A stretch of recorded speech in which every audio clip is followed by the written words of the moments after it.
Big boss హౌస్లో ఏ season అయినా సరే హౌస్ మేట్స్లో ఎవరిదైనా బర్త్డే వస్తే చాలు బిగ్ బాస్ అయితే మాత్రం బిగ్ సర్ప్రైజ్ అయితే ఇవ్వాలని ప్లాన్ చేస్తూ ఉంటారు. మరి ఇందులో భాగంగానే ఈరోజు నాగమణి గంట పుట్టినరోజు కావడంతో మరి బిగ్ బాస్ ఏం ప్లాన్ చేశాడని మీకు ఒక డౌట్ అయితే రావచ్చు. ఇప్పటికే నాగమణి గంట చాలా వరకు కూడా ఎమోషనల్ పర్సన్, ప్రతి విషయంలో కూడా తన కుటుంబాన్ని అయితే తలుచుకుంటూ ఉంటాడు. మరి ఇంట్లోనే మీకు అర్థమైపోయి ఉండాలి, ఖచ్చితంగా నాగమణి గంటకి ఇచ్చే సర్ప్రైజ్ ఏంటంటే కనుక తన పాప ఫోటో ఏదైతే ఉంటుందో ఆ ఫ్రేమ్ చూపిస్తాడనమాట. సో ఈ యొక్క సందర్భంగా చాలా వరకు నాగమణి గంట అయితే ఎమోషన్ అవుతాడు. అంతేకాదు ఒక ఆడియో క్లిప్ కూడా తన వైఫ్ నుంచి వచ్చినట్లుగా అయితే మనకి వార్తలు అనేది రావడం జరిగింది.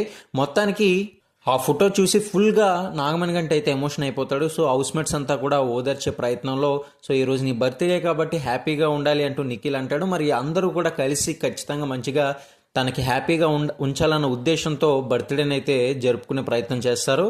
ప్రతి ఒక్క హౌస్ మేట్స్ కూడా నాగమణి గంటకు పుట్టినరోజు శుభాకాంక్షలు అయితే తెలియజేస్తారనమాట. మరి యష్మి ఎప్పుడు కూడా నామినేషన్స్లో తీసుకుంటానని కూడా చెప్పుకుంటూ వచ్చేది నాగమణి గంటకి.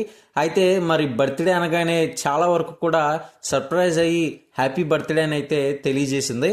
నాకైతే అది చూసిన తర్వాత నామినేషన్స్ రోజు కనుక ఆ నాగమణి గంట బర్త్డే అయ్యి ఉంటే బాగుండేది. అప్పుడు యష్మి రియాక్షన్ ఎలా ఉంటుంది, నిజంగా నామినేట్ ప్రతి దాంట్లో కూడా చేస్తానని చెప్పింది కదా. సో హౌస్ మేట్స్ అందరి రియాక్షన్ ఎలా ఉంటుంది, బర్త్డే సందర్భంగా ఏదైనా రీజన్ చెప్పేస్తారా లేకపోతే బర్త్డే కదా అని చెప్పేసి అందరూ కూడా వదిలేస్తారని అయితే నాకు చూడాలనిపించింది.